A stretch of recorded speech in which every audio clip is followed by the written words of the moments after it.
তো এখন দেখেন আমরা 4 নম্বর থিওরামটা চলে আসছি, এটা 2022 সালে মেবি আসছে।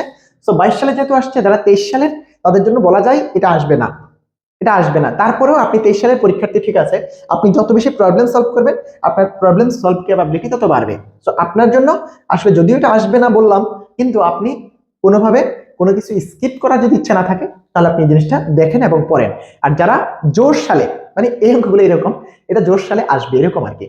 সো আপনি বিজোর হলে আপনি এটা একটু দেখতে পারেন, বাট দ্বিতীয়বার দেখার দরকার নেই। আর যারা জোর সালে তাদের জন্য ভাই 100% মোটামুটি ইনশাল্লাহ। তো এখন দেখেন এখানে বলছে কি, একটি বস্তু কণা এ বিন্দুতে স্থিতি অবস্থা হতে ও এ সরলরেখা বরাবর যাত্রা শুরু করে। তাহলে আমরা প্রথমে একটা রেখা টানবো, যেটা এই বিন্দুটা হচ্ছে ও এবং সে আছে এখানে এ তে। তাহলে এ তে স্থিতি অবস্থায় আছে, তাহলে এই বিন্দুতে স্থিতি অবস্থা মানে হচ্ছে dx by dt equals to 0। কোথায়? এই বিন্দুতে। এই কথাটা আপনার জন্য একটা কিওয়ার্ড। তাহলে এই বিন্দুতে dx বাই dt কত? 0 হবে। এখন ও এ সরলরেখা বরাবর যাত্রা শুরু করে, তার মানে সে টি সময়ে এইদিকে যাত্রা করে এখানে ধরেন আসলো সি বিন্দুতে। তো সি বিন্দুর এই দূরত্বটা আমি ধরে নিলাম x। এখন ও থেকে এ এর দূরত্ব যেটা, সেটাকে আমি ধরে নিলাম a। ঠিক আছে, এগুলো আমি ধরে নিব। এখন দেখেন এই টি বিন্দুতে যাত্রা শুরু করে আসলো এখানে, তাহলে এই দূরত্বটা কত? x। তারপর আপনাকে বলছে কণাটির ত্বরণ ও বিন্দুমুখী, ও বিন্দুমুখী ত্বরণ, তার মানে এফটা ভাই এই দিকে কাজ করে, এফটা এই দিকে। এখন দেখেন x হচ্ছে কি ও থেকে পি এর দূরত্ব, তাহলে O P equals to x. কিন্তু O P equals to x মানে সরণটা কি ও থেকে পি এর দিকে না? এই যে ও পি, ও থেকে পি, রাইট? আর আপনার ত্বরণটা কোন দিকে? পি থেকে ও এর দিকে। তাহলে ত্বরণ এবং সরণ বিপরীত দিকে আছে, তাহলে আপনি এখানে মাইনাসের ব্যাপারটা অবশ্যই আনতে হবে, রাইট? কারণ সরণ এবং ত্বরণ দুটো ভেক্টর রাশি, দুটো বিপরীত দিকে কাজ করে ভাই। তো গতিতে আপনি মেকানিক্স বলেন, গতিবিদ্যা বলেন, গতিশীল যখন কোনো বস্তু তাদের যে কয়টা ভেক্টর রাশি তার উপর ক্রিয়া করে, তাদের দিক যদি সবাই একই দিকে হয় তাহলে হবে সবগুলা প্লাস, আর কেউ একজন উল্টা দিকে হলে মাইনাস। তাহলে আমরা এক্স তার ত্বরণ সংক্রান্ত পড়ালেখা করতেছি, এক্স এবং ত্বরণ নিয়ে আমরা এখানে কাজ করব, অর্থাৎ সরণ আর ত্বরণ নিয়ে কাজ করব। তো সরণ আর ত্বরণ কি একই দিকে আছে? যদি একই দিকে হয় তাহলে হবে সমান, প্লাস হবে। আর যদি বিপরীত দিকে হয় তাহলে এখানে মাইনাস। এখন দেখেন সরণ আর ত্বরণ বিপরীত দিকে, সো আমরা বলতেই পারি এই সমীকরণে ত্বরণ ইকুয়ালস টু মাইনাস দিয়ে আপনি কিছু একটা লিখতে হবে। সো আশা করি এটা বুঝে গেছেন। তো এখন দেখেন তাহলে আমরা এখানে যা যা ধরে নিয়েছি তা লিখবেন। ধরি OP ইকুয়ালস টু এক্স, এবং এখানে মনে করি এই বিন্দু থেকে যাত্রা শুরু করে টি সময় পরে পি বিন্দুতে আসে, এবং পি বিন্দুর দূরত্ব ও থেকে এক্স, এবং ও থেকে এ বিন্দুর দূরত্ব এ, এগুলো আপনি ধরে নেবেন। এখন আমরা এখানে যে কথা ক্লু পাইছি এগুলো দিয়ে আমরা এখন যদি কাজ শুরু করি, আমাদের ত্বরণ বলছে এবং বলছে কি এর পরিমাণ অর্থাৎ ত্বরণের পরিমাণ ও বিন্দু হতে বস্তুটির দূরত্বের বর্গের ব্যস্তানুপাতিক। তাহলে ও থেকে বস্তুর দূরত্ব হচ্ছে x, তাহলে ত্বরণ যেটা বলছে ত্বরণ f সমানুপাতিক 1/x², অর্থাৎ ত্বরণ সরণের বর্গের সমানুপাতিক। এটা প্রশ্ন বলে দিচ্ছে, সরি সমানুপাতিক না, এখানে ব্যস্তানুপাতিক বলছে। তাহলে বলছে কি যে ত্বরণের মান ও বিন্দু হতে বস্তুটির দূরত্বের বর্গের ব্যস্তানুপাতিক, তার মানে এটা মিন করছে, রাইট? f সমানুপাতিক 1/x²। সো এই কথাটা আপনি যেহেতু বুঝছেন, তাহলে এখানে আপনি এই f এর মান আপনারা আগের ম্যাথটা যারা 3 নম্বর ম্যাথটা দেখছেন আপনারা জানেন f ইকুয়ালস টু আমরা লিখছি d²x/dt²। সো আমি এখানে সরাসরি লিখে ফেলি d²x/dt²। এখন এটা সমানুপাতিক 1/x²। তো এখান থেকে এবার সমানুপাতিক চিহ্ন উঠাইতে গেলে একটা ধ্রুবক আসবে, সেই ধ্রুবকটা হবে ঋণাত্মক নিশ্চয়ই। তাহলে d²x/dt² equals to minus mu x inverse 2, আমি এটা লিখলাম। তো মাইনাস কেন দিয়েছি আশা করি এটা বুঝে গেছেন। তো এখন আমাদের টার্গেট কি? আমাদের টার্গেট ভাই গতি আলোচনা করা, তাই না? গতি মানে সরণ আলোচনা করবো, বেসিক্যালি সরণ, এবং শেষ পর্যন্ত আমাদের বলছে দোলনকালও নির্ণয় করা। মানে টোটাল যে পথটা সে দেখেন এই যে বস্তুকণাটা আপনার এখানে আসলো, এখানে আসার তো সে থেমে যাবে না, তাহলে সে এইদিকে যাবে। তাহলে এইদিকে কতটুকু যাবে? এখান থেকে এই যতটুকু ঠিক অতটুকু এইদিকে আসবে, এই ইনভার্স পর্যন্ত আসবে। তাহলে এই ইনভার্সে এসে সে আবার স্থির হবে, তাহলে এই ইনভার্স থেকে আবার এদিকে যাবে, এখান থেকে আবার এদিকে যাবে, কন্টিনিউয়াসলি এটা সরল দোলন গতি হিসেবে চলতে থাকবে। ঠিক আছে, এটা একটা সরল দোলন গতি, বিকজ এটার গতি এবং সরল এবং ত্বরণ পরস্পরের বিপরীত, এবং ঋণাত্মক চিহ্ন আমরা ইউজ করছি। সো আগেরটা সরল দোলন ছিল না, বাট এটা সরল দোলন গতি। ঠিক আছে, তাহলে আমরা 3 নম্বর অঙ্কটা কিন্তু সরল দোলন গতি ছিল না, এটা বুঝছেন তো? সরল দোলন গতির ক্ষেত্রে কেন্দ্র থেকে সরণ এবং ত্বরণ পরস্পর বিপরীত হবে, আর 3 নম্বর অঙ্কে সরণ এবং ত্বরণ একই দিকে ছিল কেন্দ্র থেকে। তো সেক্ষেত্রে ওটা সরল দোলন ছিল না, এবং সেটা আমরা বলছিলাম সারা জীবন ও থেকে এর দিকে চলতে থাকবে, কখনোই আর এতে আসবে না। তাহলে ওটা কি সরল দোলন ছিল? ছিল না। বাট এটা দেখেন সরল দোলন, আর সরল দোলনের একবারে কমন বৈশিষ্ট্য হচ্ছে এটা সরণ, ত্বরণ এবং সরণের সম্পর্ক যেটা হবে সেখানে একটা মাইনাস থাকবে। এটা হচ্ছে সরল দোলন গতির সম্পর্ক, আমরা একবারে পর্ব 1-এ পড়ছি, এই মেকানিক্সের পর্ব 1-এ পড়ছি। তাহলে এখান থেকে আপনি লিখতে পারেন, আপনি বলছে এখানে বলছে এটাকে অন্তরক ফর্মে টানতে হবে। তো এই জায়গায় এসে আমরা 2dx/dt উভয় পক্ষে গুণ করব। তাহলে গুণ করলে কি হয়? এটা কেন করতে হবে? এটা অন্তরীকরণ, আমরা ডিফারেনশিয়াল ইকুয়েশন অর্থাৎ সেকেন্ড ইয়ারে এটা পড়ে আসছি। 2dx/dt উভয় পক্ষে গুণ করলে আমরা এটাকে অন্তরক ফরম্যাট অর্থাৎ এটাকে ইন্টিগ্রেশন করার একটা সহজ পদ্ধতি খুঁজে পাই। So d square x by dt square equals to minus 2 mu x 2 mu dx by dt into x inverse 2। এটা যা আছে তা আমি জাস্ট উপপক্ষে 2 dx বাই ডিটি গুণ করছি। এখন গুণ করে এটাকে আমরা ইন্টিগ্রাল ফরম্যাটে নিয়ে যাব। কিভাবে নিব দেখেন, এটাকে ইন্টিগ্রাল ফরম্যাটে নেওয়ার জন্য আমরা আগের পার্টটা তো আলোচনা করছি, এখন আবার আলোচনা করতেছি। আপনারা যদি বলে dx বাই ডিটি এর হোল স্কয়ার অন্তরীকরণ করেন t এর সাপেক্ষে, তাহলে এটাকে প্রথমে অন্তরীকরণ করলে আপনি লিখবেন 2 dx বাই ডিটি। এটাকে যখন আপনাকে অন্তরীকরণ করতে বলবেন তাহলে নিশ্চয়ই এই লাইনটার কথা বলছে। তো এটার প্রথম লাইন এটা x to the power n, এটা পুরোটাকে আমরা x বলছি, x to the power n এর সূত্র n x to the power n - 1, যাকে x বলছি সে হচ্ছে dx বাই ডিটি, তার অন্তরীকরণ হচ্ছে d square x by DT square. তাহলে এই যে এটা সমান লেখা যায় এইটা, ঠিক আছে। সো আমি এই কারণে এই জিনিসটা নিয়ে আসছি। তাহলে কি লেখা যায় d by DT of dx by DT whole square, এই পুরো ব্যাপারটাকে এটা লেখা যায়, লিখলাম। ওই পাশটাতে একটু সাজাই, ওই পাশটাকে কি লেখা যায় দেখেন। এই যে এই জিনিসটা পাওয়ার জন্য এই পুরো জিনিসটার শুধুমাত্র মিউ বাদে বাকিটাকে যদি আমি চিন্তা করি তাহলে কি হয় দেখেন। আমি যদি বলি 1 বাই এক্স কে আপনি টি এর সাপেক্ষে অন্তরীকরণ করেন, তো তাহলে নিশ্চয়ই এটাকে আপনি লিখবেন হচ্ছে d by DT of x to the power -1, right. তো এখানে x to the power n এর ফর্মুলা দিলে -1 x টু দি পাওয়ার -1, তাই না? এটাই তো হয়। তো এটা মানে কি, তার মানে হচ্ছে -1 বাই এক্স স্কয়ার, নিশ্চয়ই এটা বুঝছেন। তাহলে -1 বাই এক্স স্কয়ার মানে হচ্ছে d by DT of x inverse 1। তাহলে এই যে মাইনাস, এটা কি 1 বাই এক্স স্কয়ার না? তাহলে এই -1 বাই এক্স স্কয়ার, আচ্ছা সরি, এখানে আরেকটু কাজ আছে। যাকে আপনি x বলছেন t বলছেন, t এর সাপেক্ষে যেহেতু এটা তো t। এখন দেখেন এই যে এখানে এইটুকু তো বুঝছেন। এরপরে এই যে যাকে আপনি t বলছেন সে তো t না, সে তো x। তাহলে তার অন্তরীকরণ কি? তার অন্তরীকরণ আমাদের দিক দিয়ে লিখতে হবে d by DT of x, right. So এটা আপনি লিখছেন, আশা করি এটা বুঝছেন। এখন দেখেন এই যে এই -1 by X square dx by DT, এটা মানে কি d by DT of x inverse 1। তাহলে আমি এই যে এই পুরোটাকে কি লিখতে পারি? এই পুরোটাকে লিখতে পারি হচ্ছে যে d by DT of x inverse 1 তথা x square, right. x inverse 1 sorry, x square না। তাহলে এখানে আমার কি থাকতেছে, আমি 2 মিউ রাইখা দিলাম। তাহলে এখানে কি লিখবো, d by DT of 1 by x তথা x ইনভার্স 1। এটাকে অন্তরীকরণ করলে উপরের লাইন বাকি যে বক্সটা সেটা পাওয়া যায়। সো এটা আশা করি বুঝছেন। এবার আমরা উভয় পক্ষে ইন্টিগ্রেশন করব। তাহলে এখন আমরা ইন্টিগ্রেশন করলে কি পাই? ইন্টিগ্রেশন করলে আমরা এখানে লিখতে পারি বা dx বাই ডিটি স্কয়ার, এটা আগের 3 নাম্বার আমি দেখাইছি, 3 নাম্বার পর্বটা একটু দেখে নেবেন এই অংশটুকু। আশা করি আপনারা 3 নাম্বার থেকে এটা বুঝে আসছেন। সো এটা যদি থাকে স্কয়ার, আর এদিকে থাকবে হচ্ছে কি, এখানে থাকবে হচ্ছে 2 মিউ, আর এই জায়গায় থাকলে হচ্ছে 1 বাই এক্স প্লাস সি সমাকলন ধ্রুবক। তাহলে এখানে পাশে দিয়ে আপনি লিখবেন সমাকলন করে, এখানে কি লিখবেন সমাকলন করে, ব্র্যাকেট দিয়ে সমাকলন করে। ওকে, আশা করি এটা বুঝে গেছেন, এটুকু নিশ্চয় বুঝছেন।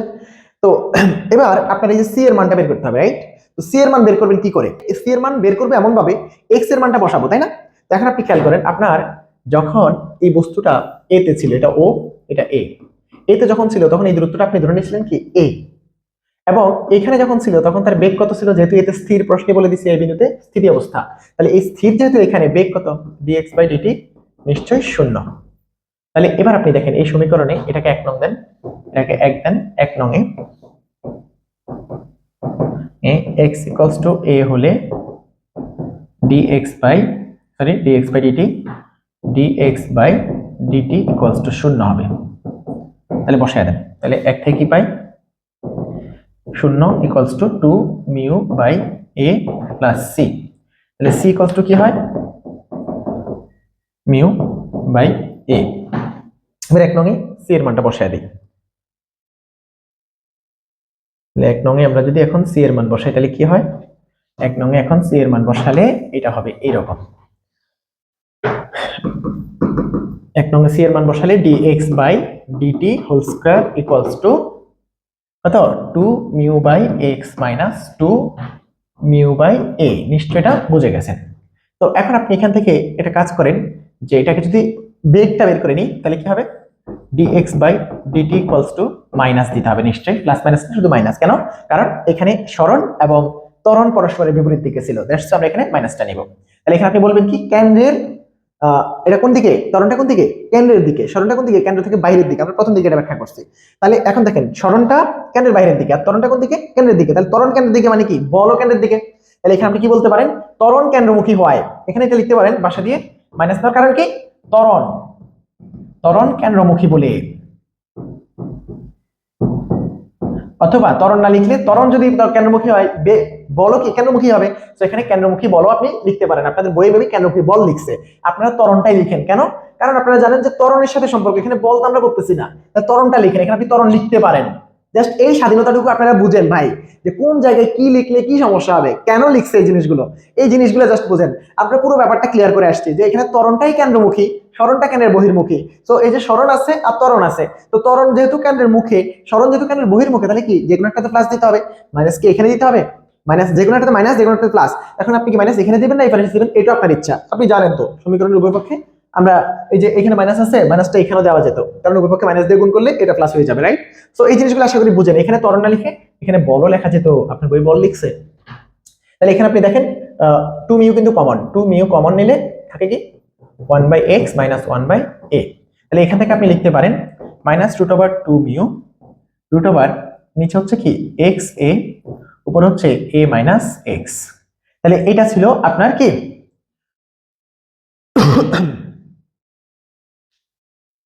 এটা ছিল আপনার বেগের রাশিমালা। সো এটা হচ্ছে বেগ, আপনি এটাকে 2 নং দিয়ে রেখা দেন, এটা বেগ। তাহলে dx বাই dt এর মান কত পেলাম, এটা পেলাম। আশা করি এই ব্যাপারটা আপনাদের কারো অসুবিধা হওয়ার কথা না। তো এখন বেগ থেকে সরণে যেতে গেলে বা যেতে হলে আপনাকে কি করতে হবে, আবার ভেরিয়েবল সেপারেশন, অর্ডিনারি ডিফারেনশিয়াল ইকুয়েশনের পড়া।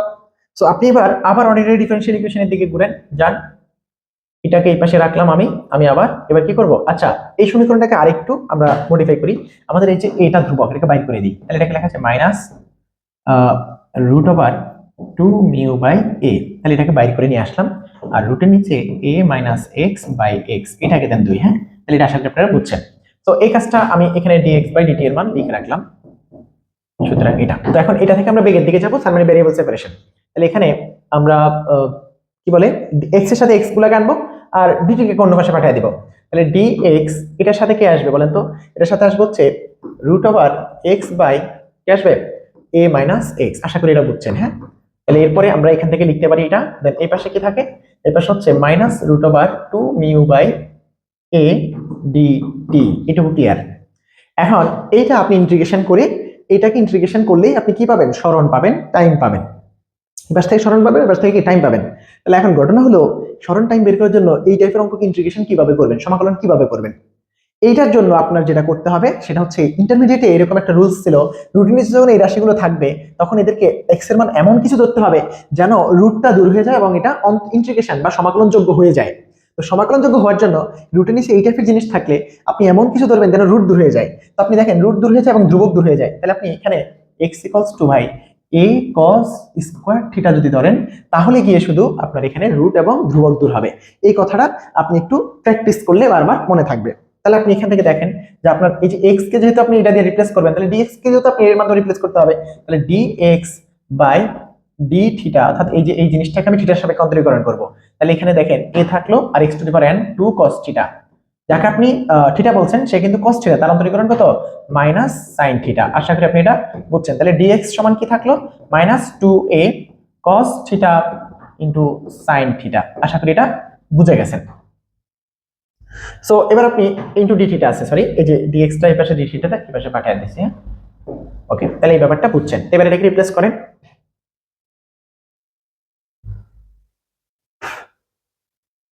তাহলে এখানে রিপ্লেস করলে কি হয়, আমরা ইন্টিগ্রেশন করব, সমাকলন করব, সমাকলন সাইন দিলাম, দেন আপনি এখানে ইন্টিগ্রেশন করে রাখি মানগুলো বসান, রিপ্লেস করেন। ইন্টিগ্রেশন অফ রুট ওভার কত x এর জায়গায় বসবে হচ্ছে a cos স্কয়ার থিটা, আর নিচে এর জায়গায় a থাকলো minus a cos square theta, আর dx এর জায়গায় কি বসবে minus 2a cos theta sin theta d theta.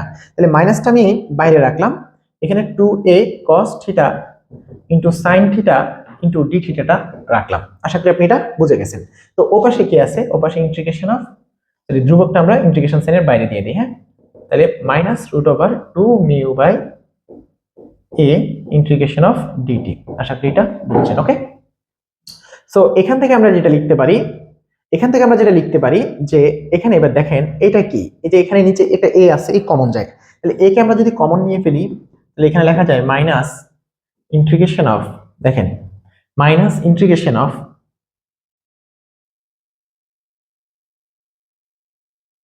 তো আমরা এখানে মাইনাস নিয়ে ঘুরছি কেন বা মাইনাসটা নিয়ে দৌড়াদৌড়ি করতেছি কেন, এই মাইনাস আর এই মাইনাস তো বাদই জায়গা, তাই না? তাহলে এই মাইনাস মাইনাস বাদ দিয়ে দেই, তাহলে এখানে বাকি থাকে কি, এই যে এটা এই নিচ থেকে কম নিয়ে কাটা, এটা থাকতেছে হচ্ছে root over cos square theta minus by 1 minus cos square theta, মানে হচ্ছে sin স্কয়ার থিটা ইনটু হচ্ছে 2a cos theta into sin theta d theta equals to, এই মাইনাসটা প্লাস করে দেই, তাহলে এখানে প্লাস হয়ে যাবে root over 2 mu by a integration of dt।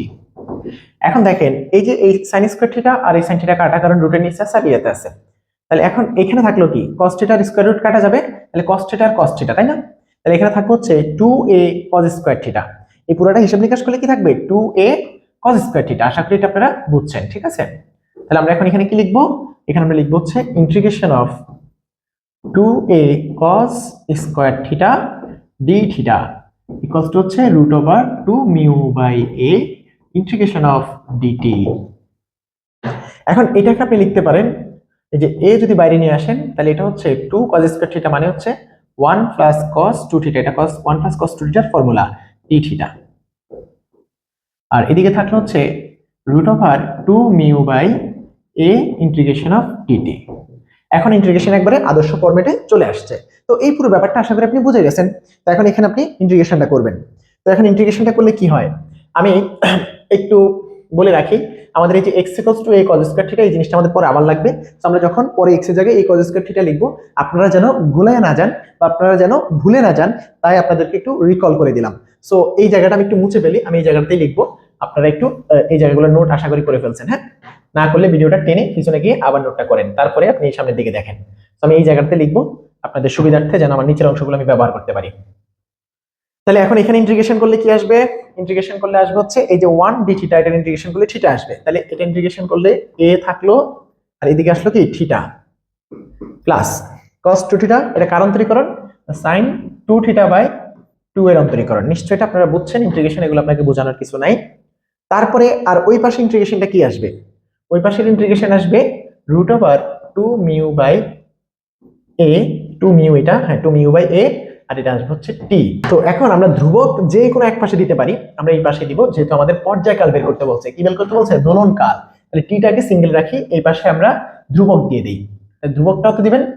আচ্ছা, ধ্রুবক দেওয়ার আগে এই যে এই জিনিসটাকে আমরা এইখান থেকেই এই পাশে পাঠিয়ে দিই, যেহেতু আমরা টিটা এক পাশে চাইতেছি, তাহলে এই যে এটাকে যদি এই পাশে পাঠিয়ে দেই তাহলে কি থাকে আসলে, তাহলে থাকে কি, এটাকে আগে পাঠিয়ে দিই, এখানে জাস্ট সি প্রাইমটা দিয়ে দিই, আর এই যে এটা আমরা এই পাশে পাঠিয়ে দেবো। তো এই পাশে পাঠিয়ে দিলে কেমন হয় দেখেন, এটা হচ্ছে a root over a by 2 mu theta plus sine 2 theta by 2 plus C prime. এখন সি প্রাইমের সাথে এটা গুণ হবে না, হ্যাঁ গুণ করলাম, তো গুণ করলেও তো ভাই আরেকটা ধ্রুবক আসবে সি। সো আমরা এখানে সি প্রাইমটাকে সি ডাবল প্রাইম বলতে পারি, কিন্তু বললাম না সি ডাবল প্রাইম আর সি প্রাইম এগুলো ধ্রুবককে মিন করে, রাইট? এই পাশে শুধু টি। আপনারা কেন আমি এখানে এই জিনিসটা লিখি নাই আশা করি বুঝছেন। হ্যাঁ, তো এবার আসেন, আমরা এইটুকু নিশ্চয়ই সবাই বুঝে গেছি, ঠিক আছে?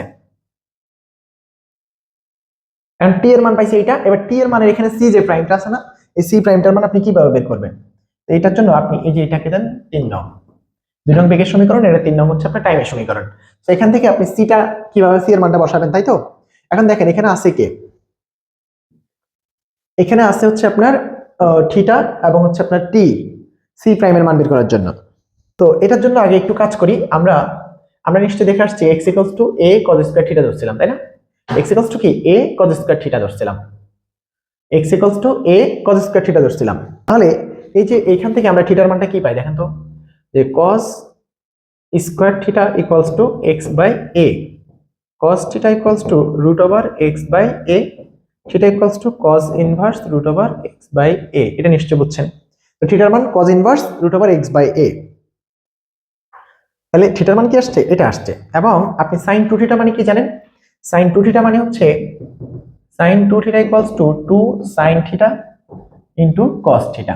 তাহলে cos থিটার মান কি বলেন তো, cos থিটার মান হচ্ছে root over x by a। এই যে এখান থেকে দেখেন cos থিটা cos থিটার মান √x/a। আপনি যে ধরছিলেন x যে দেখেন x হচ্ছে a cos স্কয়ার থিটা, তাহলে cos স্কয়ার থিটা x/a, তাহলে cos থিটা √x/a। cos থিটার মান এটা পেয়ে গেছে। তো sin থিটার মান কি? sin থিটার মান হচ্ছে √1 cos স্কয়ার থিটা। এই যে sin থিটা কি লেখা যায়? √1 cos স্কয়ার থিটা। তো cos থিটার মান এটা, তার মানে এই যে sin থিটা জায়গায় কি লেখা যাবে? √1 cos স্কয়ার থিটা, মানে এটার উপর স্কয়ার x/a। তাহলে এখানে কি থাকলো? এইটা হচ্ছে sin থিটার মান আর এটা হচ্ছে cos থিটার মান। তাহলে sin 2 থিটার মান কি? 2 sin থিটা। 2 sin থিটা মানে কি? এই যে √1 x/a আর cos থিটার মান হচ্ছে √x/a। তাহলে হচ্ছে 2 √x/a ইনটু √1 x/a। আশা করি এটা বুঝে গেছেন। এটা হচ্ছে sin 2 থিটার মান। তো sin 2 থিটার মান এটা, আর এই যে sin থিটার মান এটা, এগুলো এখানে বসাবো। ঠিক আছে, আর বাকি সব মুছে ফেলি। আপনারা আশা করি বুঝছেন। হ্যাঁ,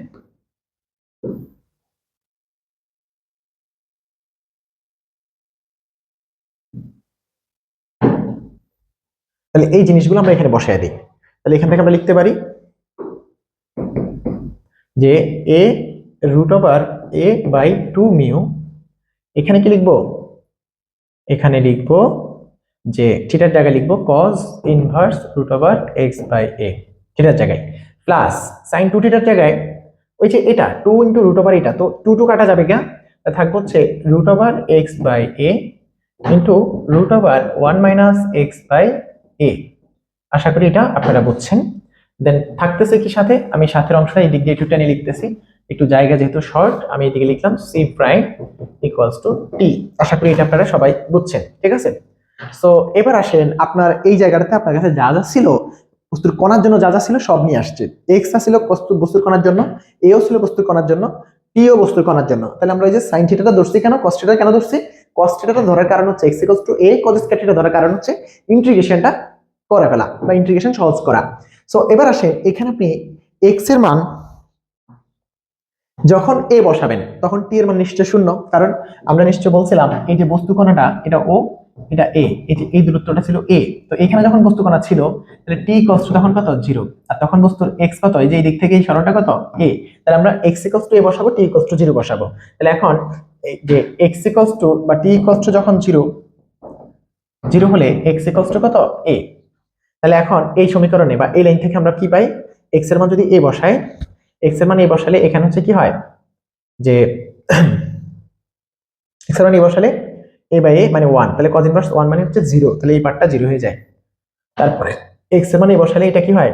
এটা হচ্ছে a/a 1 1 - 1, তো এটাও 0 হয়ে যায়।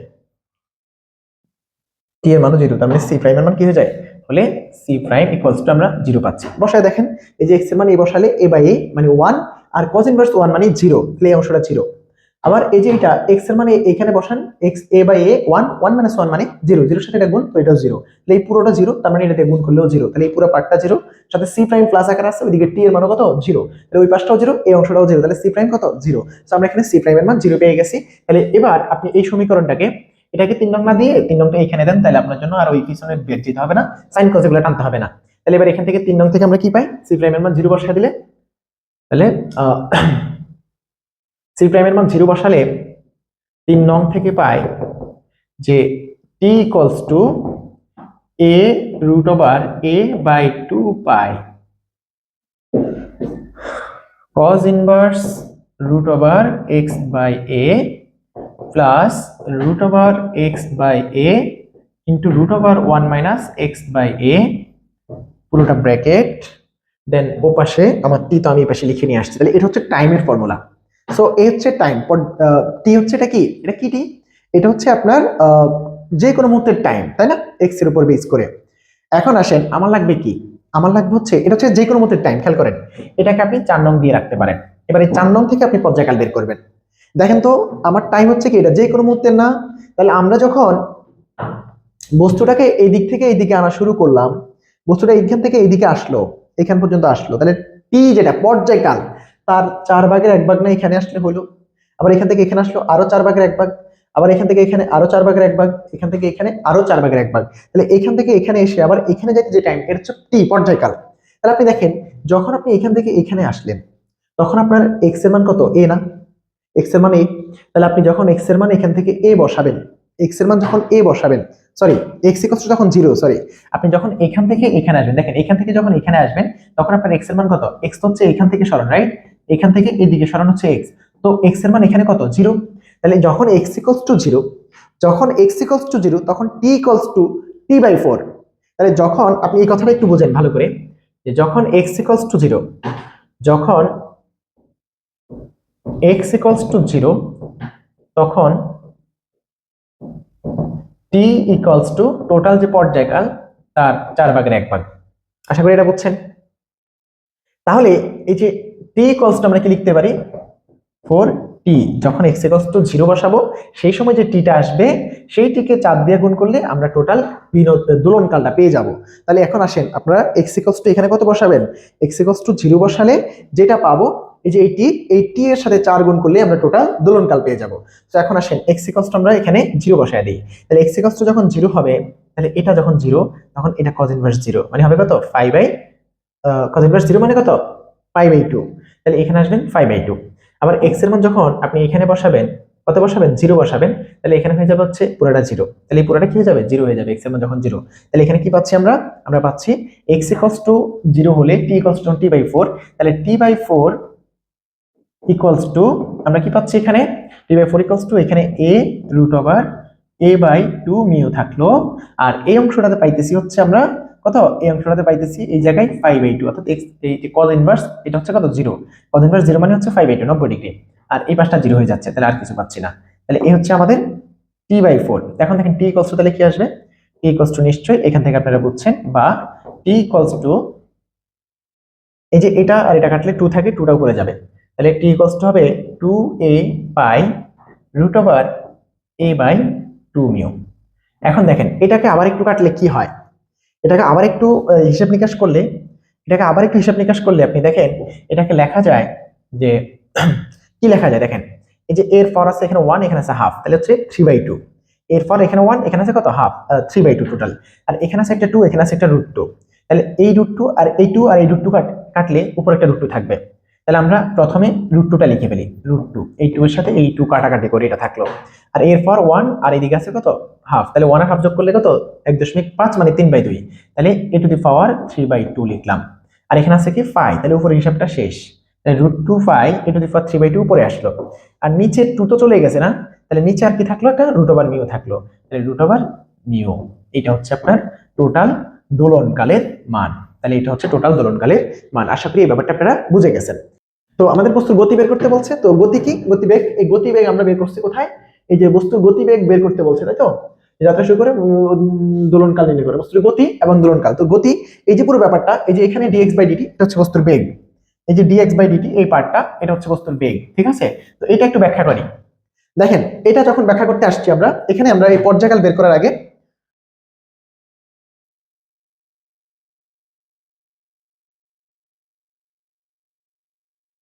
দেখেন আমরা যে পর্যায়কালটা পাইছি এটাকে ওরা হয়তো রুটের নিচে 2 আর 5 একসাথে নিয়ে আসছে, মিউ একসাথে নিয়ে আসছে, বাকিটা আলাদা লিখছে, এটা প্রবলেম না। এটার আগে আপনি একটু ব্যাখ্যা লিখবেন এখানে, এই যে এটাতে যাওয়ার আগে এই সমীকরণে লেখার পরে, এই সমীকরণটা আসার পরে এখানে আমি সরাসরি পর্যায়কালে চলে গেছি, তাই না, এখানে সে একটু ব্যাখ্যা লিখবেন যে এখানে টোটাল গতি সম্পর্কে একটু কথা বলবেন, যে এই যে এখানে দেখেন এটা হচ্ছে বেগের সমীকরণ, রাইট, dx/dt এটা হচ্ছে সরণকে সময়ের সাপেক্ষে অন্তরীকরণ, যেটাকে আমরা বেগ বলি।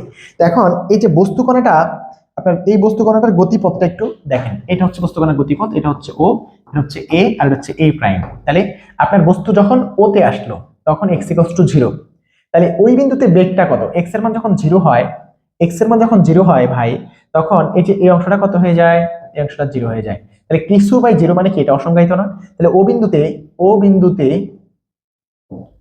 বেগ dx/dt এটা কি ইনফিনিটি হয়ে যায়, অসংজ্ঞায়িত। তাহলে অসংজ্ঞায়িত মানে কি, সে এখানে সাথে থামবে না, এখানে যদি বেগ 0 হয়ে যেত তাহলে থেমে যেত, শূন্য না, অসংজ্ঞায়িত, এটা আনডিফাইন্ড, মানে বেগ থাকবে অসীম। সো এই যে এখানে এসে সে আবার এদিকে চলে যাবে, এইদিকে এসে এখানে এসে ধরেন আবার থামবে, আবার সে কেন্দ্রমুখী হওয়ার কারণে, ত্বরণটা কেন্দ্রমুখী হওয়ার কারণে সে আবার কেন্দ্রমুখী ত্বরণের টানে ওইদিকে যাবে, আবার সে ওখানে যাবে, আবার সে এখানে আসবে, তো এইভাবে সে দুলতে থাকবে, এটা হচ্ছে সরল দোলন গতি। আমরা এই অঙ্কের প্রত্যেকটা লাইনে বা প্রথম থেকে এই কথাগুলো ক্লিয়ার করার চেষ্টা করছি। সো আশা করি আপনারা এই পুরো ম্যাথটা বুঝে গেছেন। সো এই যে যদি পরীক্ষায় আসে ভাই কোনো রকমে মুখস্থ করতে যাবেন না। বইয়ের মধ্যে অনেক জায়গায় ভুল থাকতে পারে, আপনি বইয়ের দিকে তাকাবেন না, আপনি আমার এই লেকচারটা যদি দেখে থাকেন, আমার আপনার জন্য শুভকামনা ছাড়া আর কিছু এখানে দেওয়ার নেই। এইটুকু জাস্ট বলতে চাই যে আপনাদের জন্য আমি যেভাবে চেষ্টা করতেছি বা আমার জায়গা থেকে এটা বেস্ট, বাট আপনার হয়তো কোনো কারণে মনে হইতে পারে যে ভাই কোনো এক জায়গায় আমার কোনো ভুল আছে বা আমি একটু খারাপ করে ফেলছি। তো যেটা আপনার জন্য ক্ষতি করে বা আপনার যেটা ক্ষতি হচ্ছে সে ব্যাপারটা আমাকে একটু বলবেন, হয় ভিডিওর কমেন্টে বলবেন, আর যদি কোনো শুভাকাঙ্ক্ষী হন তাহলে আপনি আমাকে ইনবক্সে বলবেন বা আমাকে একটা হোয়াটসঅ্যাপ করবেন, অথবা যদি অ্যাপসে দেখে থাকেন তাহলে অ্যাপসে মেসেজ করবেন। তো আপনাদের জন্য শুভকামনা রইল। আমাদের পেইড ব্যাচে যারা আছেন তাদের জন্য আরো বেশি শুভকামনা, আর যারা এখনো পেইড ব্যাচে আসেন নাই তারা পেইড ব্যাচে জয়েন হয়ে যেতে পারেন। আপনাদের থার্ড ইয়ারের যে পেইড কোর্স, এই পেইড কোর্সের টোটাল সবগুলো সাবজেক্ট নিলে হচ্ছে 2500 টাকা, সবগুলো সাবজেক্ট 2500 টাকায়। আর যদি আপনি যে কোনো সাবজেক্ট সিঙ্গেল যে কোনো সাবজেক্ট নেবেন 600 টাকা, যে কোনো সাবজেক্ট 600, আর সবগুলো সাবজেক্ট নিলে আপনার জন্য হচ্ছে 2500। তো আপনারা যে কোনোটা নিতে পারেন।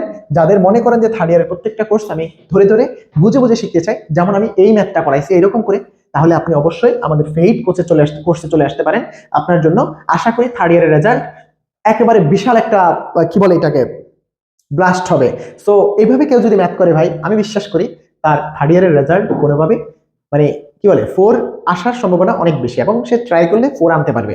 সো আশা করি আপনাদের সবার পরীক্ষা ভালো হবে। ততক্ষণ পর্যন্ত সুস্থ থাকুন, ভালো থাকুন, শুভকামনা রইল।